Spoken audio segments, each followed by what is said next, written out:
नमस्कार दर्शकों, दूरदर्शन कोलकाता में आज हम एक विशेष कार्यक्रम लेकर पेश हुए हैं। हमारे कार्यक्रम का शीर्षक है राजस्थानी साहित्य और लोकगीत।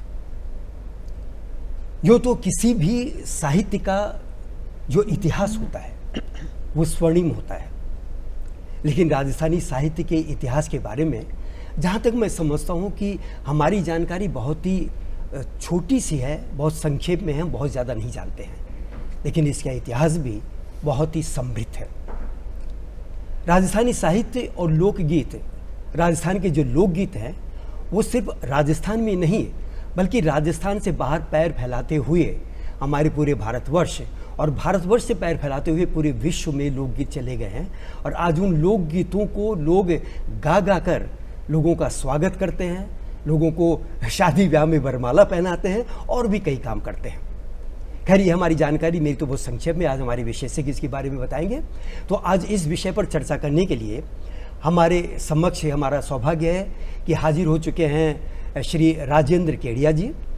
राजेंद्र केडिया जी के बारे में मैं एक बात बताऊं कि इन्होंने 65 वर्ष की उम्र में लिखना शुरू किया और लिखने के बाद में इनकी पहली एक रचना थी, इन्होंने एक कहानी लिखी। उस कहानी के बाद में इन्होंने सैकड़ों कहानियाँ लिखना शुरू की। इन्होंने मदन बावनिया, एक राजस्थानी एक कहानी है, एक पुस्तक उपन्यास है, मदन बावनिया का इन्होंने राजस्थानी में अनुवाद किया और इसके अनुवादक को, जब जिसने इसका अनुवाद किया, उसके अनुवादक को 2016 में साहित्य अकादमी पुरस्कार मिला। राजस्थानी भाषा के इनके पास में 20,000 शब्द हैं, जो लोकोक्तियाँ होती है राजस्थानी भाषा की। 20,000 शब्दों का इन्होंने संग्रह किया हुआ है और उनको अलग अलग पुस्तकों के रूप में और लेखन के रूप में इन्होंने संग्रह किया है। ये चूँकि राजस्थान में प्रवासी हैं, इसलिए प्रवासी राजस्थानियों के लिए इन्होंने एक पत्र लिखा है, इन्होंने एक उपन्यास लिखी है कि कहानी लिखी है, बताएंगे। मेरा कलकत्ता मेरा बड़ा बाजार, ये अभी शायद प्रकाशित होने वाला है। तो ऐसे ही महान व्यक्ति का हम स्वागत करते हैं आज अपने स्टूडियो में। और हमसे जुड़ चुकी हैं एक गायिका। ये गायिका बचपन से ही स्टेज परफॉर्म कर रही हैं, विशेष करके राजस्थानी, जिसे मैं कहता हूँ कि मारवाड़ी भाषा में स्टेज परफॉर्म का ज़्यादा होता है। ये तो इन्होंने कई भाषाओं में इन्होंने गाया है और ये अच्छी गायिका हैं श्रीमती सुधा नाथानी।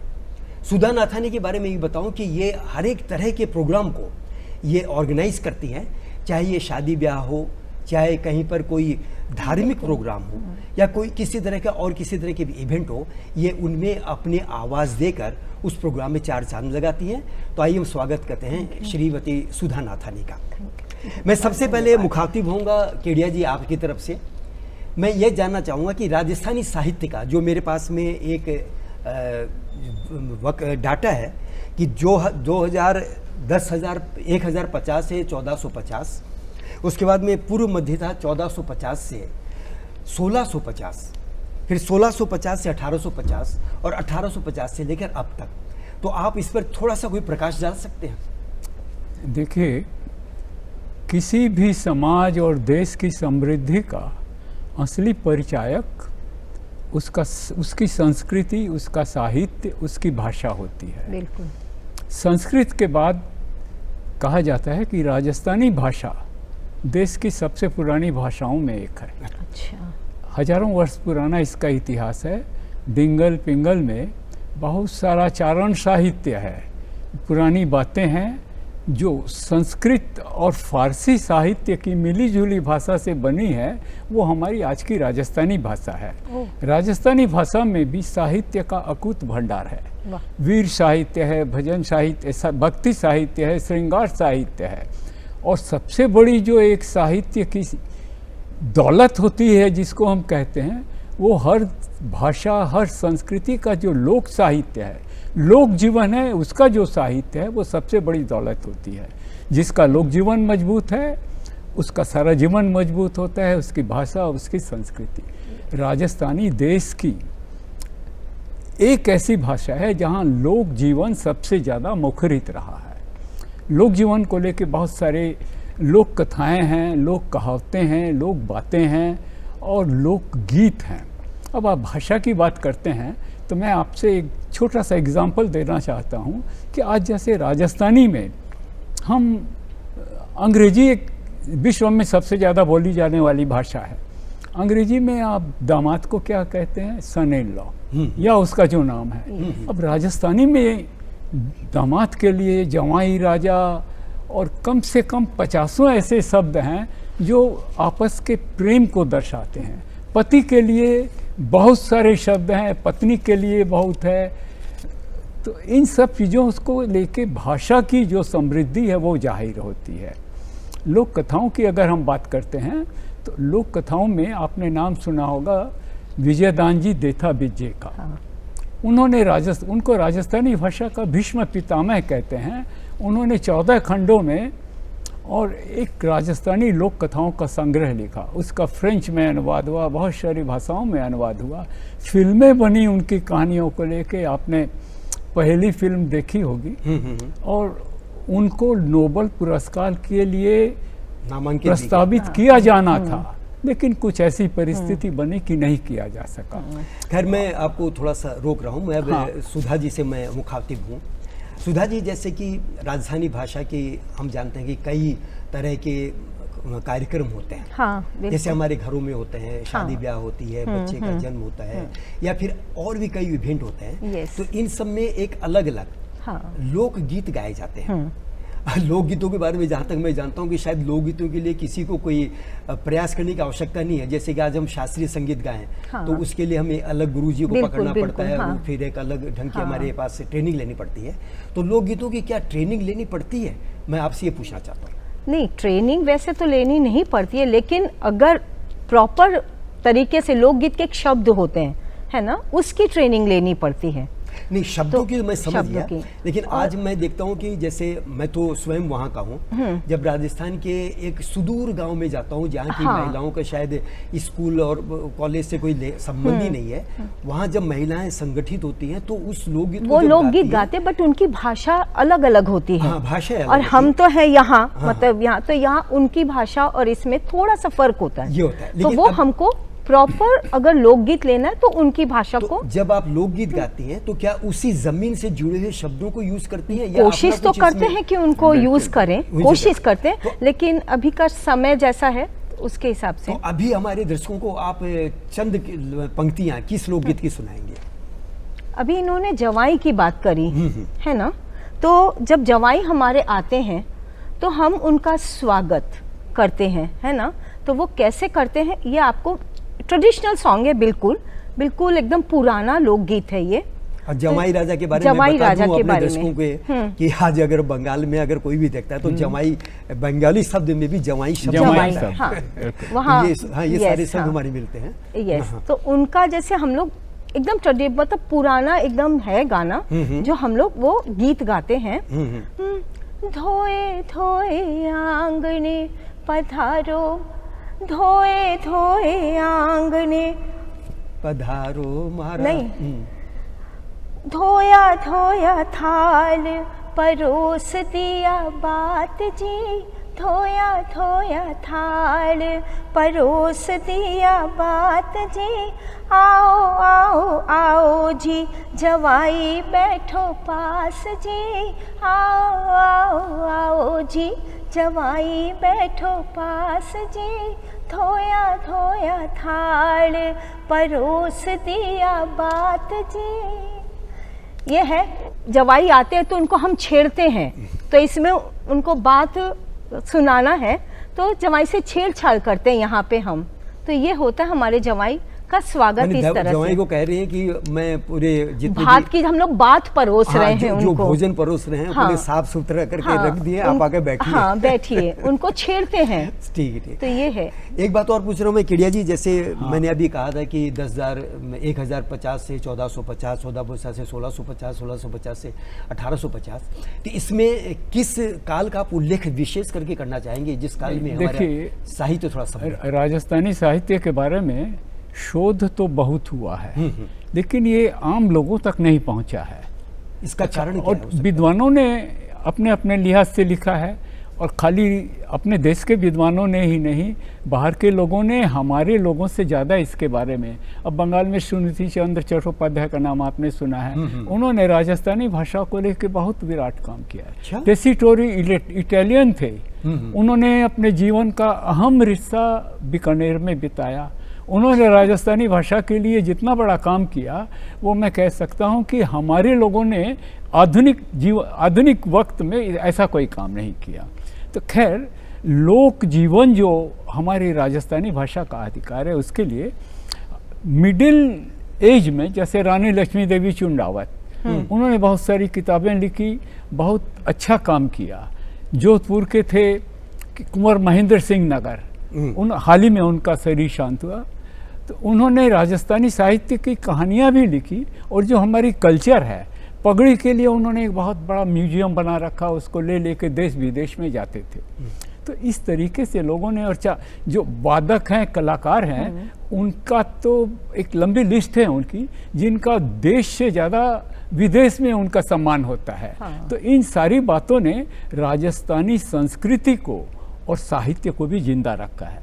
अभी आप जैसे लोकगीतों की बात कर रहे थे, तो मैं सुधा जी से एक बात और चर्चा करना चाहता हूँ। वो ये है कि देखिए, जवाई राजा आते हैं, जीनते हैं, वो तो ठीक है। हाँ। लेकिन जब जवाई राजा बारात लेके जाते हैं, हमारे लोकगीतों में वो घोड़ी पर चढ़ते हैं और बारात आती है, तब तक के बड़े बड़े सुंदर गीत हैं। तो मैं सुधा जी आपसे एक बात पूछता हूँ कि जैसे वधू के द्वार पर जब बारात आती है, हाँ, तो एक गीत गाया जाता है। हाँ। ये भी एक ऐसा गीत है, जवाई हमारे यहाँ तोरण मारते हैं, तोरण आया बिराजा रे जज कामणी, राजा पहुँचते हैं। आपसे मैं सुनना चाहूंगा। इसके पहले खाली एक बात बोलता हूँ कि जवाई राजा को हम बोलते हैं गज कामणिया, माने उसका रूप, सौंदर्य, वीरत्व ऐसा है कि हाथी भी रीझ जाए। गज कामणिया, गज को भी कामण बहुत बड़ी चीज है। तो अगर आप दो पंक्ति उस गीत की सुनाना चाहेंगे? जरूर कोशिश करती हूँ। हाँ। तोरण आयो राइवर, थर हर कांप्यो रात, तोरण आयो राइवर, थर हर कांप्यो रात, पूछो सिरदार बनीने कामण कून कर्या छे रात, पूछो सिरदार बनीने कामण कून कर्या छे रात, तोरण आयो राइवर, थर हर कांप्यो रात। मैं अपने दर्शकों को बता दूं, ये जो तोरण शब्द का इन्होंने जो अभी संबोधन किया है, हाँ, इसके विषय में जो लोग नहीं जानते, जो राजस्थानी लोग नहीं जानते हैं, तोरण होता है एक, जब दूल्हा शादी करने जाता है तो दुल्हन के घर में एक चिड़िया के रूप में 3 लकड़ी की कुछ चिड़ियाएं लगा दी जाती हैं, और वो जाकर नीम की डाली, जो नीम की डाली होते हैं, उससे वो मारता है। तो ये राजस्थान का एक शायद राजपूताना इतिहास है कि वे जब भी शादी करने जाते थे तो अपने तलवार के बल पर वहाँ पर अपनी शादी करते थे। तो ये एक प्रतीक है, शायद मैं जहाँ तक जानता हूँ कि प्रतीकात्मक रूप से कहता है कि दूल्हा कहता है कि मैंने इस दुल्हन को तोरण मार, मतलब मैंने अपने बलबूते पर मैंने इसको दुल्हन बनाना स्वीकार किया। राजपूत लोग रहते हैं, वो तलवार से मारते थे। ये तो ये इसका ये बहुत बड़ी चीज है। ये बहुत एक चीज मैं तो अभी आपने जैसे तेजा जी या ढोला मारू या पापू जी या बगड़ावत, गोपीचंद भरथरी है जी, जिनके बात नाम है, जैसे गोपीचंद भरथरी है, तो ये तो अपना बिल्कुल भक्ति साहित्य है। हाँ। तो गोपीचंद भरथरी के साथ में मैं एक बात और कहूँ कि अगर मीराबाई का नाम अगर हम मीराबाई, तो देखिए भक्ति साहित्य का सिरमौर उनको कहा जा सकता है। वो तो राजपूत घराने की और पुत्र वधू, उनमें राजपूती खून भी था और भक्ति में ऐसी रम गई कि उन्होंने, हम तुलसीदास जी को जैसे कहते हैं कि वो एक युग परिवर्तक थे, हैं। तो मीरा को भी हम कह सकते हैं कि मीरा की जैसी भक्त हमारे देश में कोई नहीं हुई। उनका जो गीत है कि मेरो तो गिरधर गोपाल दूसरो न कोई, वो सारी दुनिया में प्रसिद्ध है।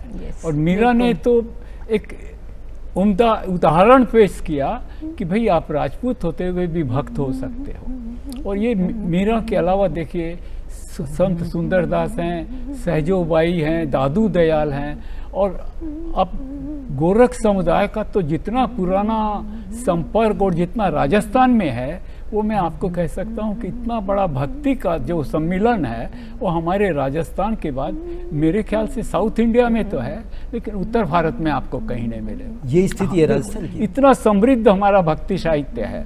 लेकिन अब क्या है कि देखिए कि जमाना आ गया है, लोगों ब्रॉड माइंडेड हो गए हैं। आज मीरा को लोग बिल्कुल सिर्फ राजस्थान का नहीं मानते हैं, मीराबाई को सारे हिंदुस्तान का हिंदुस्तान मानते नहीं, मीराबाई तो ये रिकॉग्निशन इनडायरेक्ट रूप से हाँ, मीराबाई की राजस्थान का भी है। हाँ, ऐसा है केडिया जी। मीराबाई के बारे में तो ये बताऊं कि आज जितने भी यहाँ पर जो लड़के लड़कियाँ हैं, जो नए गायक कलाकार होते हैं, जो शास्त्रीय संगीत सुनते हैं, जो भजन में करते हैं, वो मीराबाई का भजन अवश्य गाते हैं। तो वो चाहे किसी भी भाषा को हो, लेकिन उस राजस्थानी भजन को जरूर गाते हैं कि मेरे तो गिरधर को राजस्थानी भाषा में गाते हैं। दूसरों ने कोई। हाँ, आज कबीर, तुलसीदास, मीराबाई ये राजस्थान या किसी क्षेत्र से निकल के, मैं आपको कहता हूँ देश में नहीं विदेशों में छाए हुए हैं। आज कबीरदास को लेके अमेरिका में जितने बड़े प्रोग्राम होते हैं, अब हिंदुस्तान में हमारे नहीं होते हैं। जितना ग्रंथ लिखा गया है, रिसर्च लिखा है, मीराबाई के बारे में बहुत लिखा गया।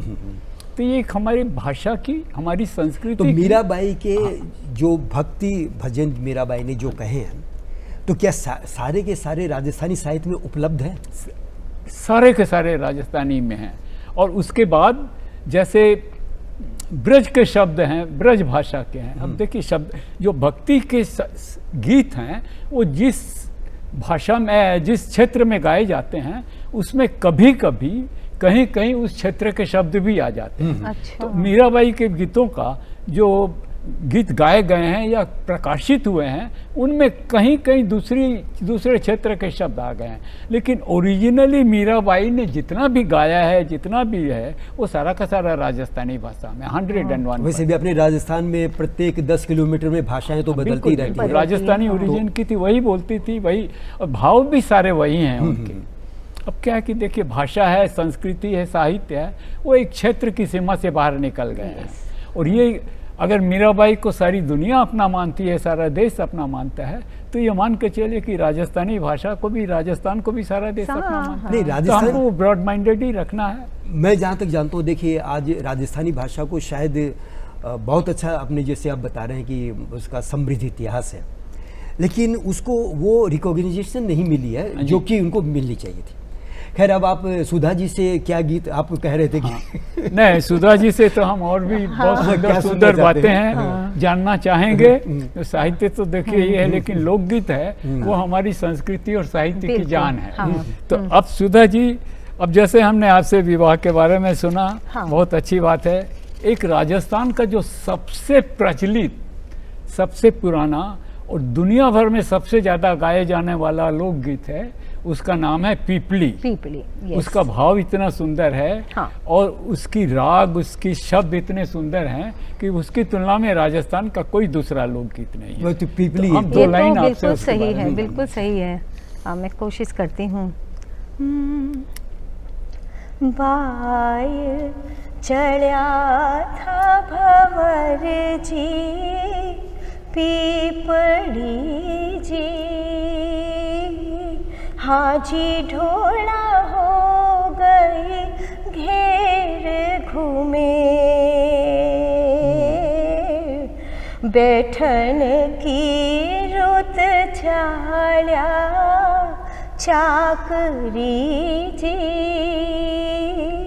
ओ जी मारी सास सपूती रापू, मत ना सिधारो पूरब की चाकरी जी। तो पीपली क्या एक विरह गीत के बारे में है जी? हाँ। पीपली का क्या विरह गीत के रूप में इसका प्रयोग होता है? पीपली देखिए, ये एक तरह से विरह का ही गीत, विरह का गीत। विरह, हाँ। पुर्जा भी एक ऐसा गीत है, हमारा लोकगीत है। पुर्जा है जो रूस से लेके, जो क्रेन जिसको हम कहते हैं, वो पक्षी आते हैं यहाँ, तो बहुत दूर से उड़ के आती है। तो राजस्थान में देखा गया था कि जो वैश्य परिवार के या राजपूत लोग थे, नौकरी और व्यापार के जरिए दूर दूर प्रदेशों में जाके नौकरी करते थे। अब पत्नियां हैं, देखिए शादी होती थी और शादी के 6 महीने के बाद पति चला जाता नौकरी अथवा व्यापार के लिए चला जाता था। तो वो तो उस उम्र में विरह भोगने के लिए ही होती थी। Yes। अब उस जमाने में यातायात के साधन उतने नहीं थे, तो जो एक बार परदेश गया वो साल में आएगा कि 6 महीने में आएगा, ठीक नहीं। तो उसको संदेश भेजने के लिए देखिए, वो एक माइग्रेटरी बर्ड है कुर्जा जो दूर दूर तक जाती है उसको चुनती है। हमारे जितने भी लोक काव्य हैं जो जिनको हम माने प्रेम कथाएं कहते हैं, उनमें संदेशवाहक कुर्जा ही रहती है। तो कुर्जा का जो गीत है वो जैसा आप कहते हैं उसमें विरह की भावना है, संदेश भी भेजती है, विरह भी रहती है। अब मैं थोड़ा सा आपको रोकूंगा। जैसे अपने राजस्थान में भक्ति भावना की जहाँ तक बात हुई, तो जैसे सांपों को लेकर भी मंत्र हैं, है जी। प्रत्येक गांव में उनके अपने एक विशिष्ट देवता हैं, उनको लेकर भी ये मंत्र करके रखे हुए हैं। हाँ, बहुत जैसे सारे। गोगा जी, हम लोग जब राखी का जो अपना त्यौहार आता है उसके 8 दिन बाद एक गोगा जी को हम लोग मानते हैं, तो गोगा जी को लेकर एक मंत्र है, तेजा जी बोलकर हैं। इसी प्रकार रामदेवरा के बोलकर रामदेवरा जी के बारे में है। तो इनके बारे में अगर संक्षिप्त कुछ बताएं। हाँ, बहुत बहुत सुनिए। राजस्थान में जो भक्ति है जिसमें हम रामदेव जी का बहुत बड़ा नाम है, गोगा जी को मानते हैं, तेजा जी गोगा को- जी तो क्या सांपों से रक्षा करते हाँ, हैं? तेजा जी हैं। तेजा तो जी। ये सारे क्या है कि वीर पुरुष है।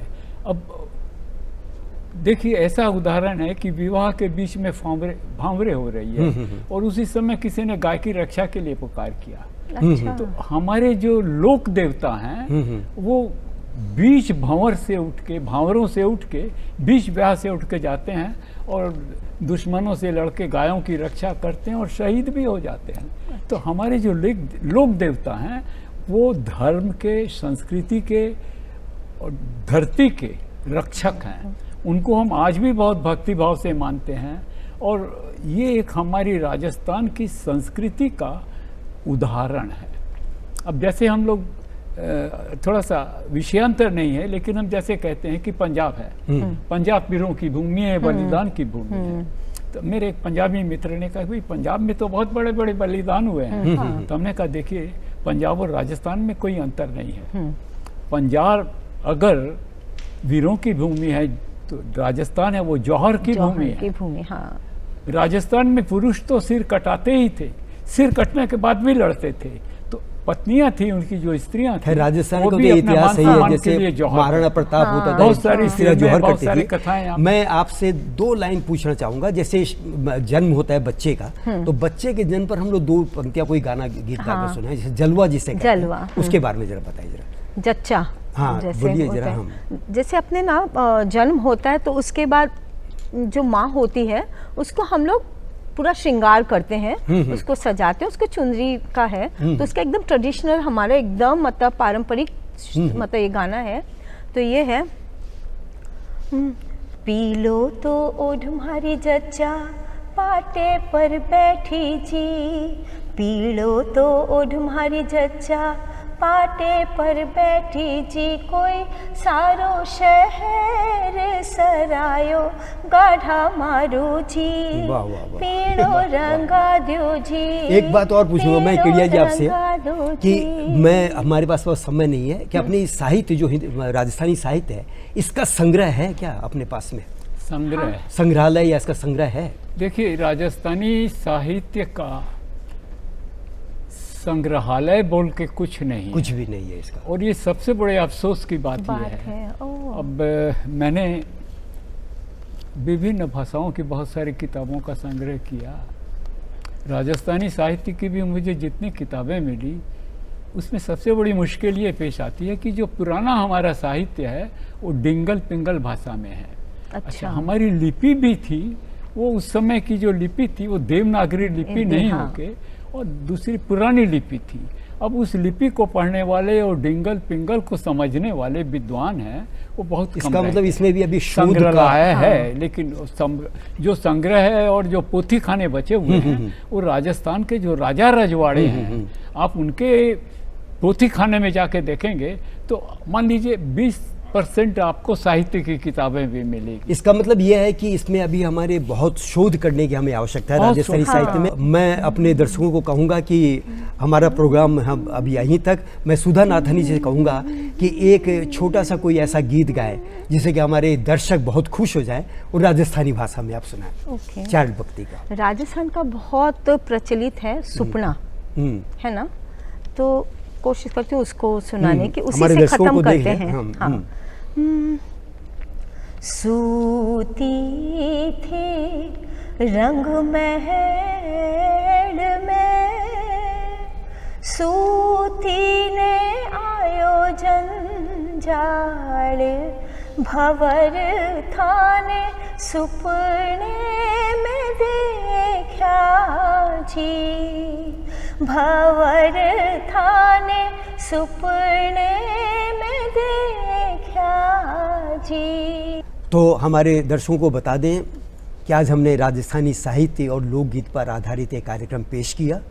वैसे कार्यक्रम में संक्षेप में श्री राजेंद्र केडिया जी ने जो हमें बताया, हम बहुत ही समृद्ध हुए और हम चाहेंगे कि इनसे एक बार मुलाकात फिर करके हम और ज़्यादा जानने की कोशिश करेंगे। और सुधा नाथानी जी ने जो गीत गाकर हमारे मन को लोभा है राजस्थानी भाषा में, हम इसका धन्यवाद करते हैं। तो हमारे दर्शकों, हम यही चाहेंगे कि ऐसा ही कार्यक्रम लेकर हम फिर पेश होंगे। तब तक के लिए नमस्कार।